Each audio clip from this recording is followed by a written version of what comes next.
기획재정부와 금융위원회는 주택담보대출 비율을 70%로 끌어올리기로 했습니다.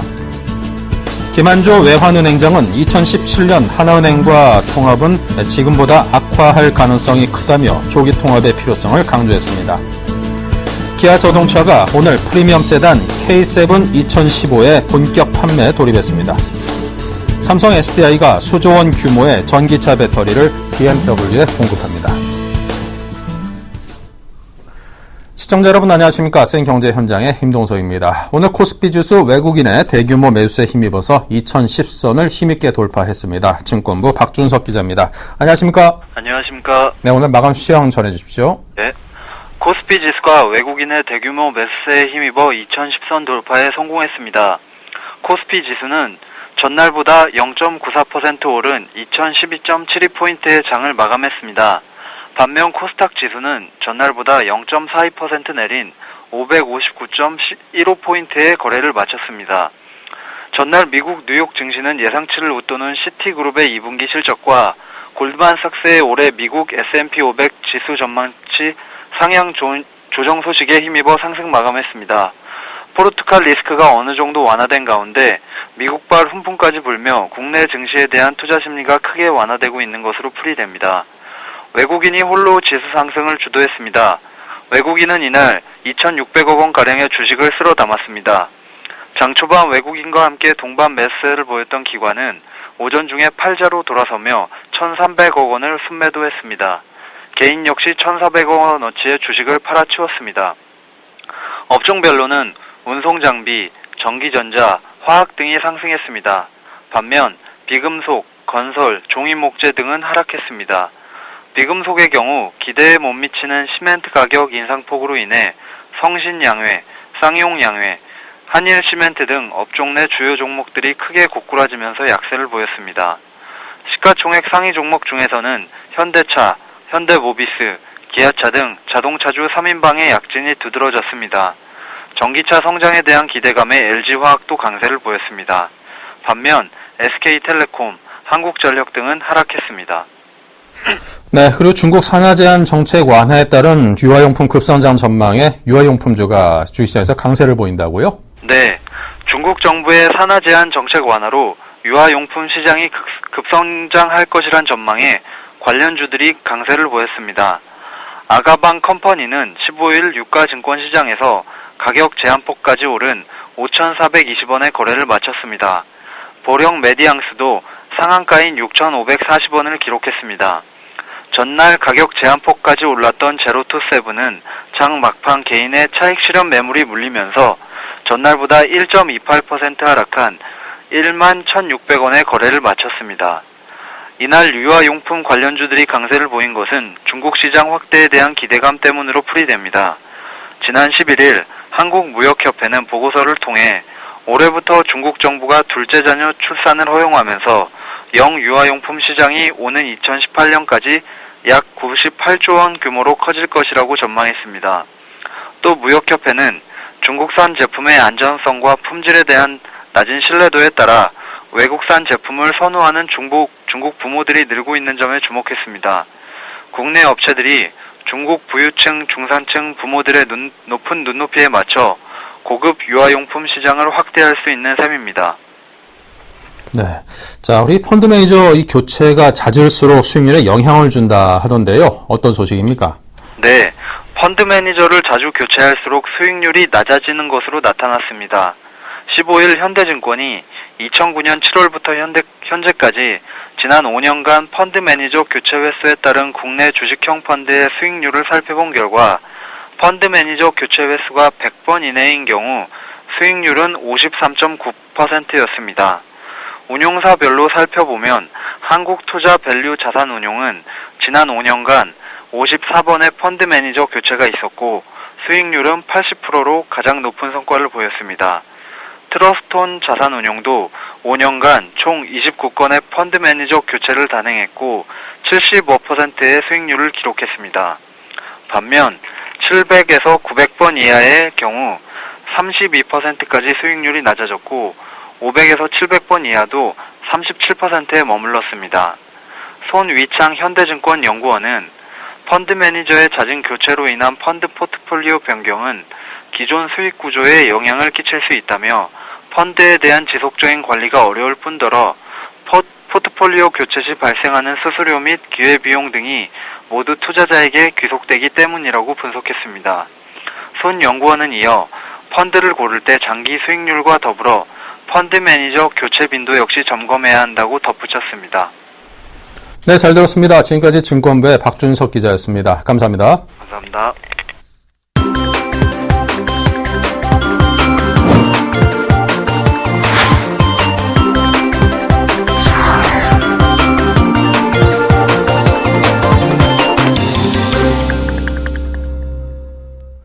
오늘의 주요 뉴스입니다. 기획재정부와 금융위원회는 주택담보대출 비율을 70%로 끌어올리기로 했습니다. LTV는 주택가격 대비 대출금 비율로 LTV 70%는 집값의 70%를 대출받을 수 있다는 의미입니다. 현재 LTV 비율은 은행, 보험사에선 수도권 50%, 지방 60%, 저축은행 등 이금융권에선 70%가 적용되고 있는데 이를 70%로 단위로하는 것입니다. 정부는 LTV 완화 조치에 이어 내년부터는 LTV 규제를 은행 등 금융회사의 자율 규제로 전환키로 했습니다. 최경환 경제부총리는 내일 취임 후 이달 말쯤 경기 부양책을 발표할 예정입니다. 김한조 외환은행장은 사내 인트라넷에 2017년 하나은행과 통합은 지금보다 더 나아지기보다는 악화될 가능성이 크다며 조기 통합의 필요성을 강조했습니다. 조기 통합에 반발하는 외환은행 노동조합을 겨냥한 메시지로 2012년 맺은 217 합의서가 외환은행의 독립 경영과 직원의 고용을 보장해주는 종신보험 계약서로 생각해서는 안 된다며 독립 경영 합의가 오히려 독이 될 수 있다고 덧붙였습니다. 217 합의는 하나금융그룹이 외환은행 인수 후 5년이 되는 2017년까지 독립 경영을 보장한다는 내용이 담겨 있습니다. 기아자동차가 오늘 프리미엄 세단 K7 2015의 본격 판매에 돌입했습니다. 새롭게 선보인 K7 2015는 크롬 라디에이터 그릴을 신규로 적용하고 후면 램프를 기존보다 날렵하게 디자인하는 등 프리미엄 준대형 세단의 고급스러운 이미지를 강화했습니다. 편의 사양으로는 개별 타이어 공기압 경보 시스템, 자외선 차단 유리 등을 기본 적용했습니다. 기아차는 2015년 K7을 출시하며 가격을 오히려 낮췄습니다.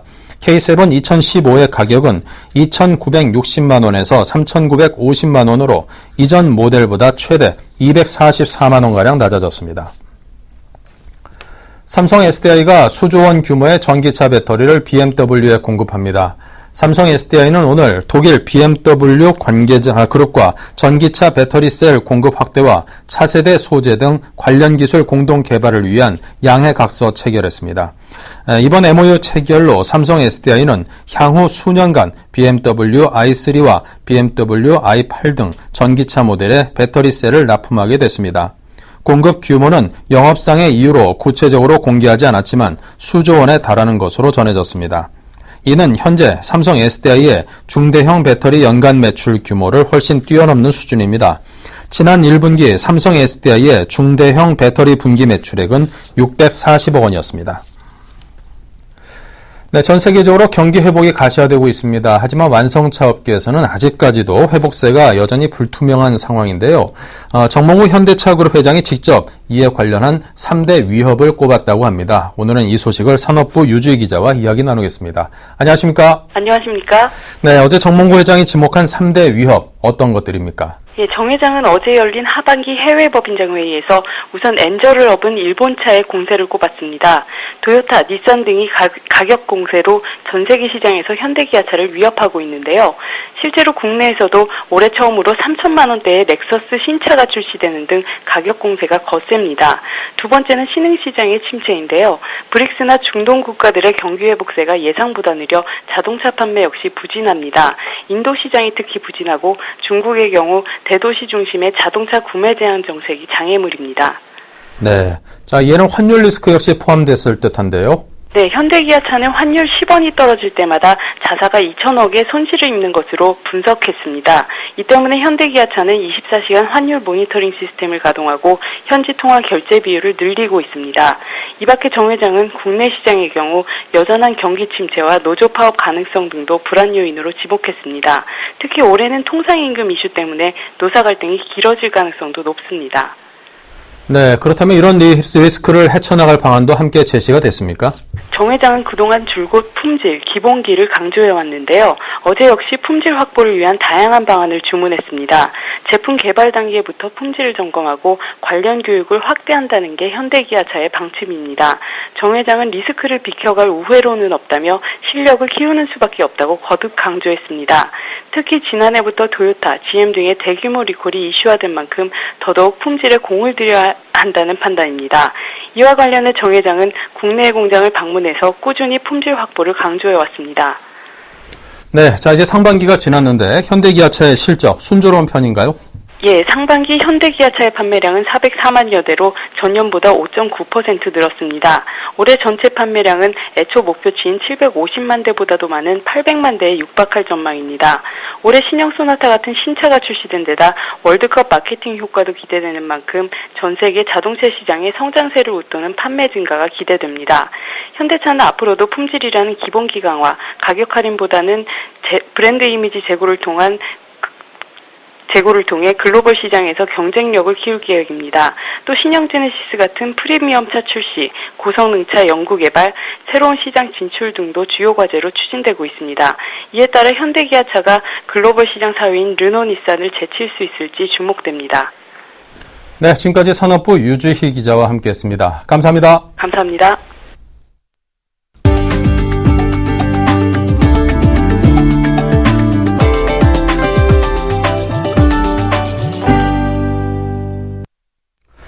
네, 휴대폰을 구입할 때 얼마나 많이 할인을 받으셨는지 모르겠습니다. 내가 살 때는 항상 보조금 혜택이 별로 없는 것 같은데 이 다른 사람들이 공짜 폰 샀다고 좋아할 때는 상당히 좀 열이 많이 받습니다. 속상한데요. 자, 앞으로는 정부가 이 보조금 상한액을 이 주기별로 정하는 단말기 유통구조 개선법, 이름이 좀 깁니다만 10월부터 시행을 한다고 합니다. 한지 기자가 보도합니다.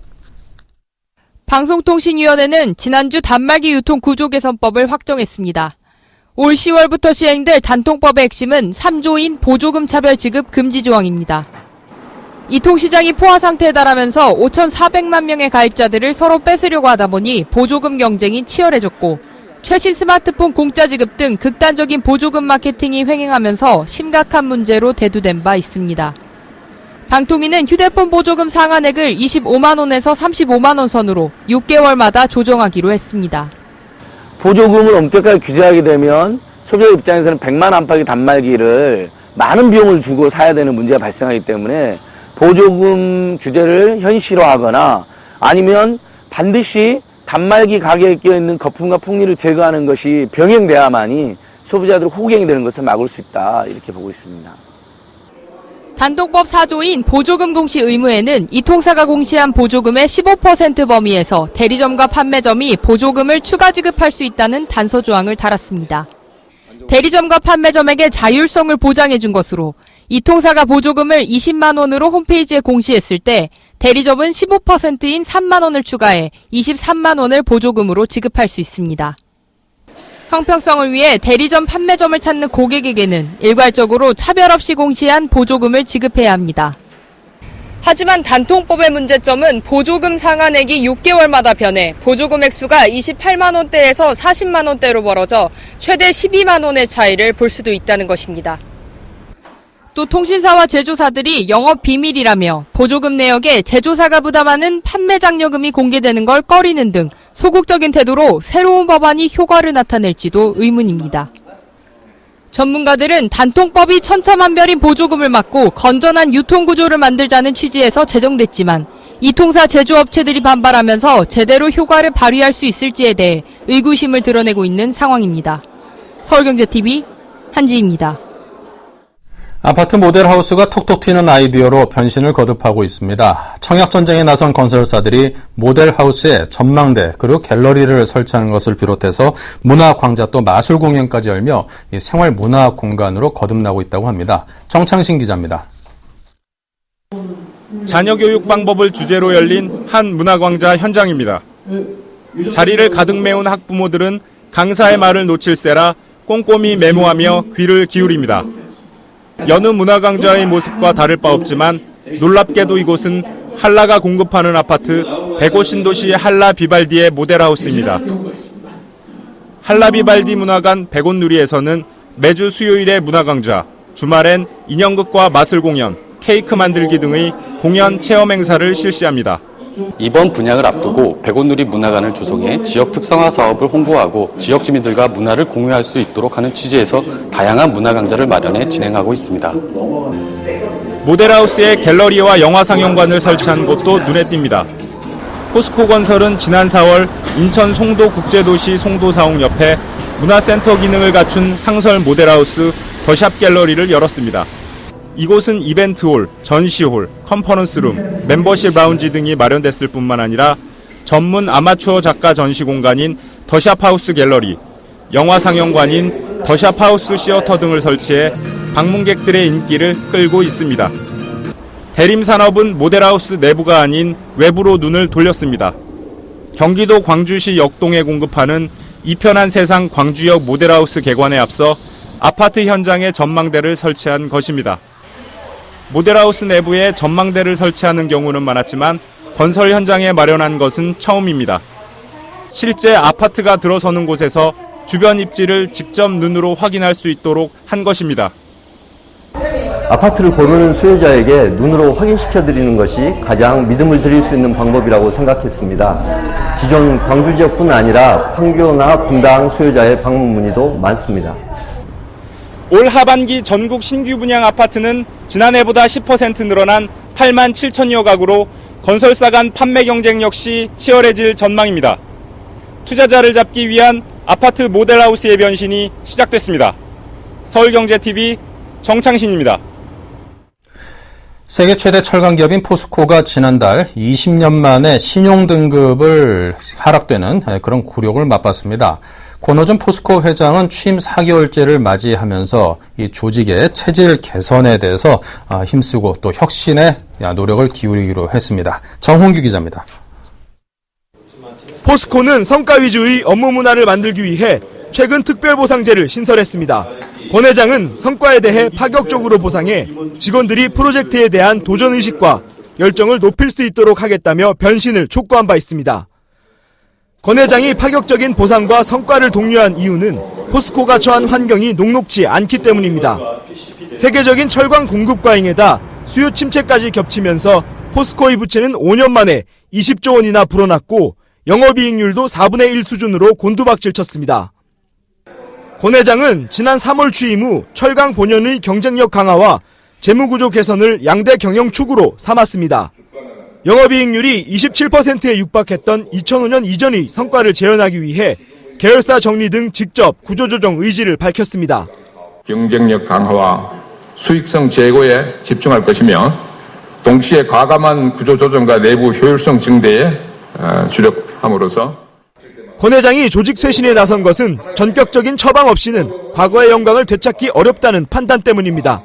취임 후 지난 4개월, 권 회장의 행보도 재무구조 개선에 초점이 맞춰져 있습니다. 지난달 24일 동부 패키지 인수 포기, 이번 달 9일 포스코 엠텍 도시광산사업부문 매각 추진, 비핵심 사업은 매각하고 불필요한 부문에 대한 인수를 포기하는 등 재무구조 개선에 총력을 기울이겠다는 신호로 밝혀지면서 시장은 호의적인 반응을 보이고 있습니다. 재무구조 개선에 대해서는 줄곧 얘기해왔던 것으로 실제 투자자들의 신뢰도는 그렇게 높지 않았던 게 사실입니다. 하지만 지난 동부 패키지 인수 포기로 인해서 경영진의 재무구조 개선 의지가 확인되었다고 평가하고 있고요. 이로 인해서 앞으로 3년간 중장기 전략에 대한 신뢰도는 높아졌다고 평가하고 있습니다. 한편 포스코의 변신에 걸림돌도 존재하는 게 사실입니다. 대우인터내셔널 등 일부 계열사 매각 작업의 경우 임직원들이 구조조정에 대한 불안감을 드러내고 있고 매각 작업이 장기화될 경우 반발이 우려되는 등 장기적으로 권 회장의 리더십에 악재가 될 가능성도 있습니다. 권호준 회장이 이끄는 포스코호가 조직 쇄신의 성공에 순항할 수 있을지에 대해 재계와 시장의 관심이 집중되고 있습니다. 서울경제TV 정훈규입니다. 네, 이상으로 생경제 현장을 마칩니다. 감사합니다.